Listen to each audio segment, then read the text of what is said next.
अस्सलाम वालेकुम। मैं हूं आपका होस्ट हाफिज़ उमैर और आपको मेरे यूट्यूब चैनल हाफिज़ टॉक्स पर खुश आमदीद। आज का टॉपिक बहुत ज़्यादा अहम है, हम मुसलमानों की ज़िंदगियों के लिए बहुत ज़्यादा अहम है कि बचपन से एक चीज़ जिसको हम सुनते आ रहे हैं, समझते आ रहे हैं कि हिदायत का बड़ा मुकाम है। हिदायत अल्लाह पाक जिसको चाहते हैं वो देते हैं। हिदायत की तरफ चलना चाहिए, हिदायत मांगनी चाहिए, हिदायत की दुआ करनी चाहिए। ये वो जुमले हैं जो हम बचपन से अपने सादे कराम से, अपने वालिदैन से, अपने माशरे के अच्छे लोगों से सुनते आ रहे हैं। लेकिन इस चीज़ की तरफ कि हिदायत क्या है, बहुत से लोगों ने बताया भी है, लेकिन उसको हम सही तरीके से एक सादा से अल्फाज में नहीं समझ सके।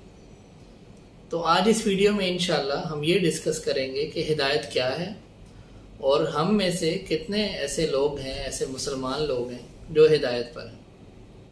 इसको हम कुरान पाक से समझने की कोशिश करेंगे। उलमाए किराम ने अपने तौर पर हिदायत की कुछ अक़साम का जिक्र किया है कि हिदायत तकवीनी है, हिदायत तशरीई है, लेकिन हम उस एक लंबी तफसील में नहीं पढ़ेंगे। हम इसको डायरेक्ट कुरान पाक से समझने की कोशिश करेंगे। बिस्मिल्लाहिर्रहमानिर्रहीम। अल्लाह पाक कुरान पाक में फरमाते हैं,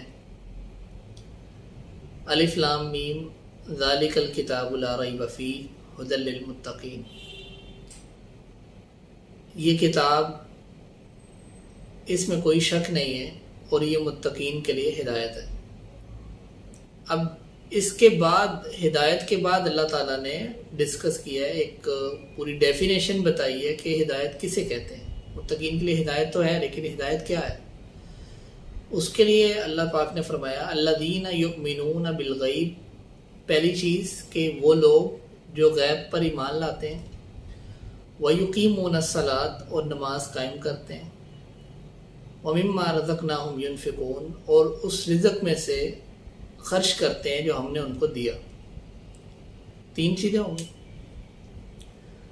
फिर फरमाया वल्लज़ीना युमिनूना बिमा उनज़िला इलैक, और वो लोग जो ईमान लाते हैं जो नबी करीम सल्लल्लाहु अलैहि वसल्लम की तरफ नादिल किया गया, वमा उनज़िला मिन क़ब्लिक, और जो उससे पहले नादिल किया गया, व बिल आखिरति हुम यूक़िनून, और वो आखिरत पर यकीन रखने वाले। अब तीन चीज़ें पहली आयतें बताई, तीन चीज़ें दूसरी आयत में बताई हैं। ईमान बिल गैब, नमाज का कायम करना, और अल्लाह के रिज़्क़ में से खर्च करना, ये तीन चीज़ें। चौथी चीज़ है ईमान लाना उस चीज़ पर जो नबी करीम सल्लल्लाहु अलैहि वसल्लम लाए हैं, जैसे कुरान मजीद, और जो उससे पहले की किताबें हैं उन पर ईमान लाना, और आखिरत पर यकीन करना। तो ये टोटल चीज़ें हो गई 6। अल्लाह पाक फरमाते हैं कि जो ये इन चीज़ों पर ईमान लाता है, उलाइका अला हुदम मिन रब्बिहिम, यही वो लोग हैं जो अपने रब की तरफ से हिदायत पर हैं, व उलाइका हुमुल मुफ़लिहून, और यही लोग फलाह पाने वाले हैं। तो ये बिल्कुल कुरान की बिगिनिंग में, सूरह बकरा के आगाज़ में अल्लाह पाक ने इतने सादा से अल्फाज में हम मुसलमानों को ये मैसेज दे दिया है कि देखें, ये 6 चीज़ें, इन पर ईमान लाना है, नमाज को कायम करना है, अल्लाह के रिज़्क़ को जो अल्लाह ने दिया है उसमें से खर्च करना है, आखिरत पर यकीन करना है। तो यही हिदायत है, और जो लोग इस पर अमल पैरा हैं वो हिदायत पर है। अब हम किन चक्रों में पड़ गए हैं? हम पड़ गए फ़िरका वारियत में, फ़िरका परस्ती में। जी वो फ़लाना ये है, फ़लाना ये है, वो उस मसलक का है, वो उस फ़िरके का है, उसके पास तो ये हिदायत नहीं है, असल में तो हिदायत हमारे पास है। तो ये हमने असबियत में पड़ गए। हमने ख़ुद एक अपने दरमियान दीवार खड़ी की है, और जिन लोगों ने भी खड़ी की है, जो लोग भी इसमें रुकावटें डाल रहे हैं, उसको खड़ा करने में हिमायत करते हैं, फ़िरका वारियत में पढ़ते हैं, अल्लाह ताला तो उनसे हिसाब लेंगे। हमारे लिए आसान सा तरीक़ाकार ये है कि जो लोग, जो मुसलमानों को हम इन चीज़ों पर अमल पैरा देखते हैं, आप मिनवान तस्लीम कर लें कि वही लोग ईमान वाले हैं, वही लोग हिदायत वाले हैं।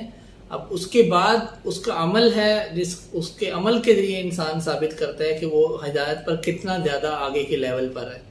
तो जितना ज़्यादा उसका बिलीव होगा, जितना ज़्यादा उसके ऊपर स्टडी करेगा, جتنا زیادہ انہی 6 چیزوں کے اوپر وہ عمل پیرا ہوگا وہ ہدایت کے اتنے ہی زیادہ آگے کے مراحل میں ہوگا اور وہ اللہ کے اتنے ہی زیادہ قریب ہوگا. تو مجھے امید ہے کہ آپ یہ ایک چھوٹا سا میسج کہ ہدایت کیا ہے اور مسلمانوں میں دنیا میں ہدایت پر کون ہے، ان دونوں چیزوں کے، ان دونوں سوالات کے جوابات آپ کو مل گئے ہوں گے. میں ہوں آپ کا دوست حافظ عمیر. مجھے اپنی دعاؤں میں یاد رکھیے گا. اللہ حافظ. السلام علیکم ورحمۃ اللہ وبرکاتہ.